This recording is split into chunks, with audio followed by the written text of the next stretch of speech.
My name is Natalie Brooks, and until my 40th birthday, I believed my life was exactly where it should be.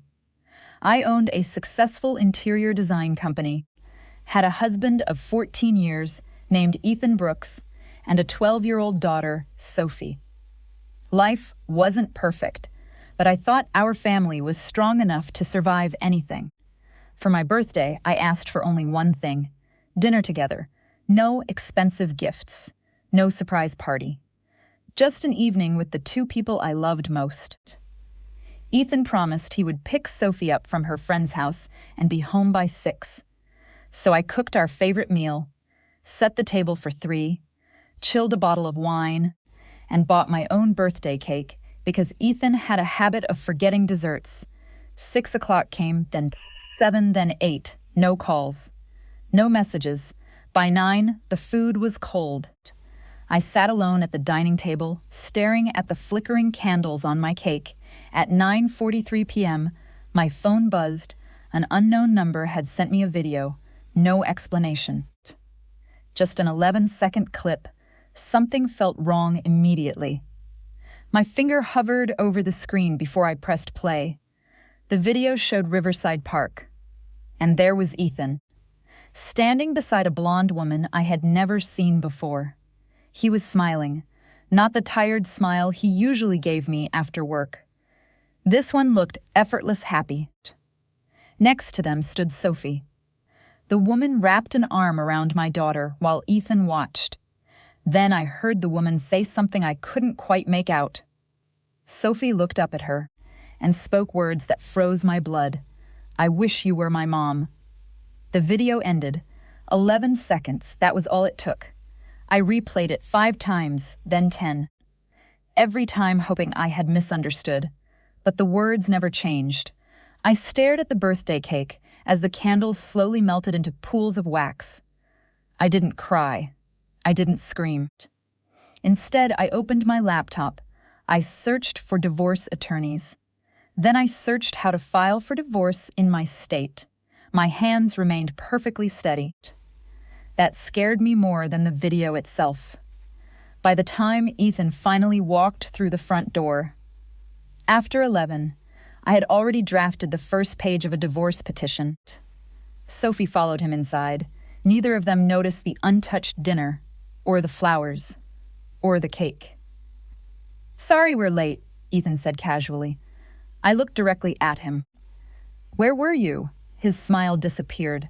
"We grabbed food after picking Sophie up." "With who?" He hesitated. Only for a second.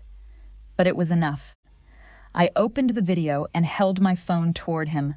The color drained from his face.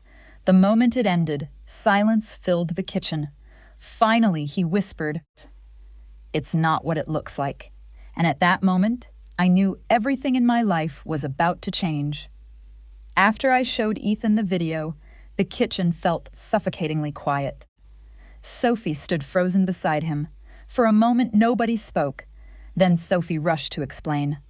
"I was joking, Mom. I didn't mean it." I wanted desperately to believe her. But I couldn't erase what I had heard. The warmth in her voice, the comfort in her smile, the way she leaned into that woman, as if she'd known her forever. "Go to your room." "Sweetheart," I said gently. She hesitated before walking away. The second her bedroom door closed, I turned back to Ethan. "Who is she?" He rubbed his forehead. "Her name is Vanessa."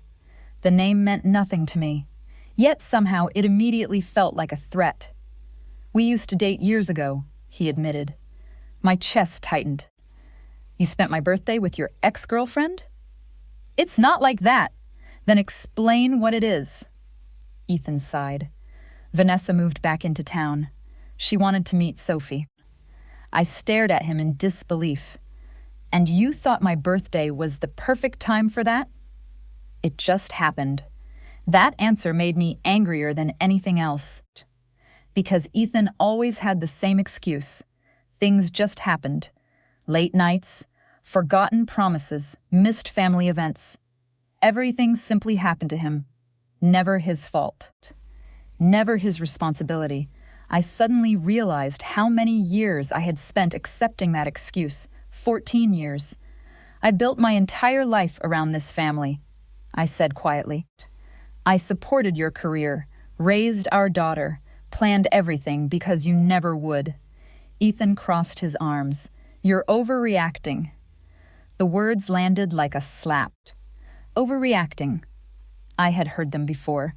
Whenever I expressed disappointment, whenever I felt hurt, whenever I asked for more, I was always overreacting. Something inside me finally broke. Not loudly, not dramatically, just completely. Without another word, I walked into our bedroom. Ethan followed me. What are you doing?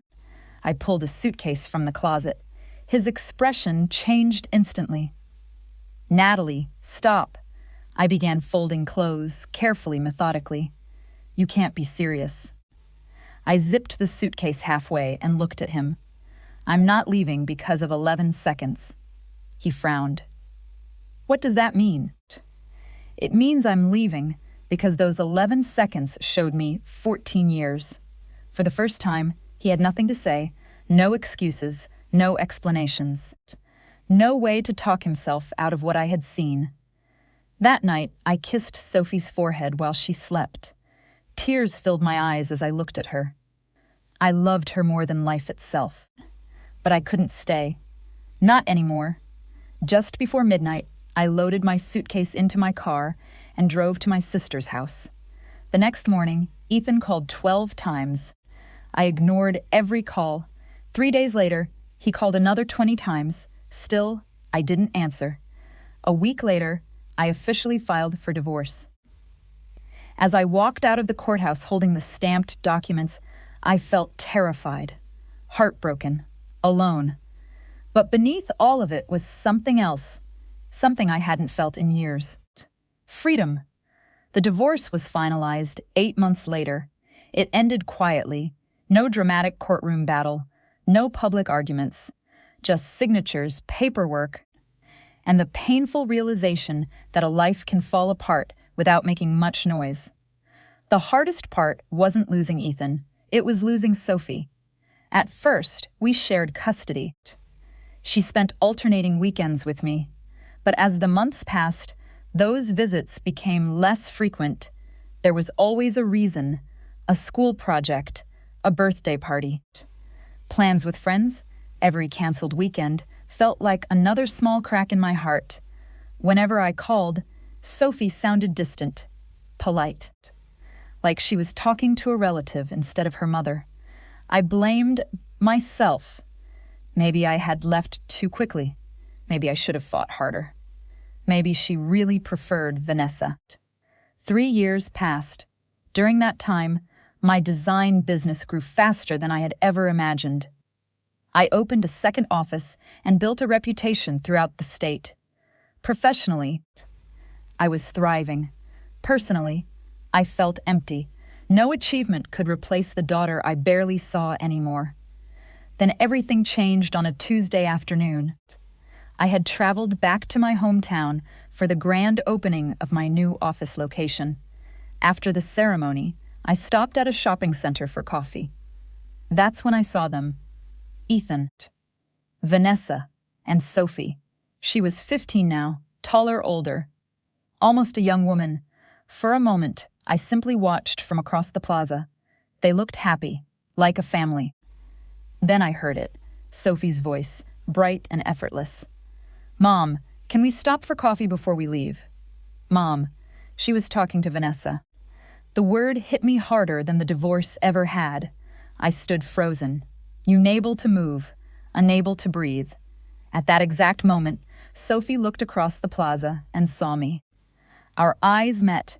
I expected surprise, maybe guilt. Instead, she gave me a small, polite nod, the kind you'd give a neighbor. Then she turned away. My heart shattered all over again. I somehow made it back to my car. I sat behind the wheel, trying not to cry. That's when someone knocked on my window. A woman stood outside. She looked familiar. I lowered the glass. Natalie? She asked. I nodded. My name is Rebecca Turner. I used to teach Sophie in 4th grade. Suddenly I remembered her, Sophie's favorite teacher. Rebecca looked nervous. I wasn't going to say anything, she said carefully. But after what I just saw, I think you deserve to know the truth. A chill ran through me. What truth? Rebecca took a deep breath. I was at Riverside Park 3 years ago. My pulse quickened instantly. The day that video was recorded. Every muscle in my body went rigid. I saw the entire thing. I stared at her, unable to speak. Then she said the words that changed everything. Natalie. Sophie didn't say those words on her own. The world seemed to stop spinning. Rebecca slowly pulled out her phone. I have proof.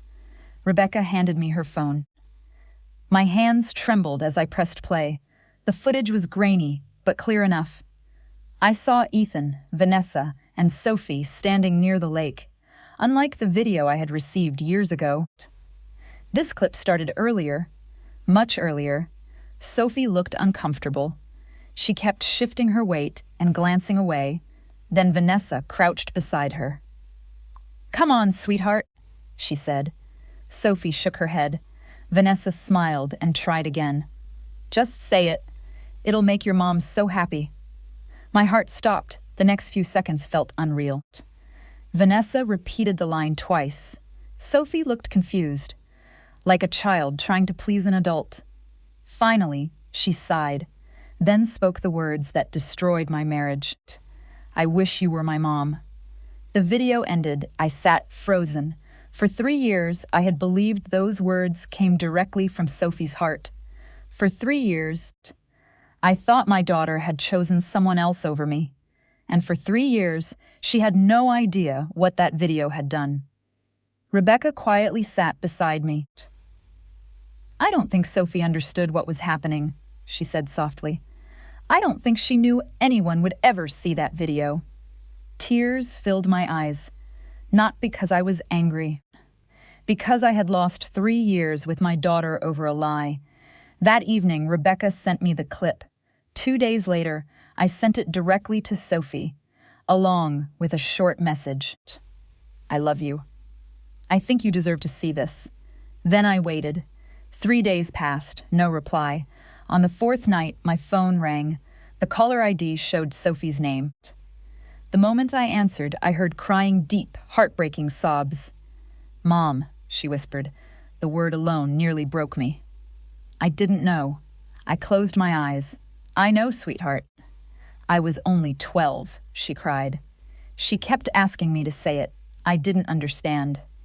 For the next hour, I simply listened. Then the truth started coming out. Sophie confronted Ethan. She confronted Vanessa. And eventually, she discovered something even worse. For years, Vanessa had secretly deleted messages I had sent. Invitations, birthday wishes, rucks for visits, dox texts telling Sophie I loved her. Vanessa had erased them before Sophie could read them. She wanted Sophie to believe I had moved on, that I didn't care. The truth devastated my daughter. 2 weeks later, Sophie arrived at my house carrying 2 suitcases. "I want to live with you," she said. Without hesitation, I pulled her into my arms. The months that followed weren't perfect. Healing never is. But slowly, we rebuilt what had been stolen. Ethan eventually admitted everything. Not because he was brave, because he finally ran out of excuses. Vanessa left soon afterward. The family she manipulated so carefully eventually collapsed around her. A year later, on my 42nd birthday, Sophie baked me a small homemade cake. Just the 2 of us sat at the kitchen table. Before dinner, she handed me a letter, 3 pages long, filled with memories, apologies, and love. When I finished reading, she smiled through tears. Then she said the words I had waited years to hear. "I'm exactly where I belong, Mom." And for the first time since that terrible 11-second video, I truly believed everything was going to be okay.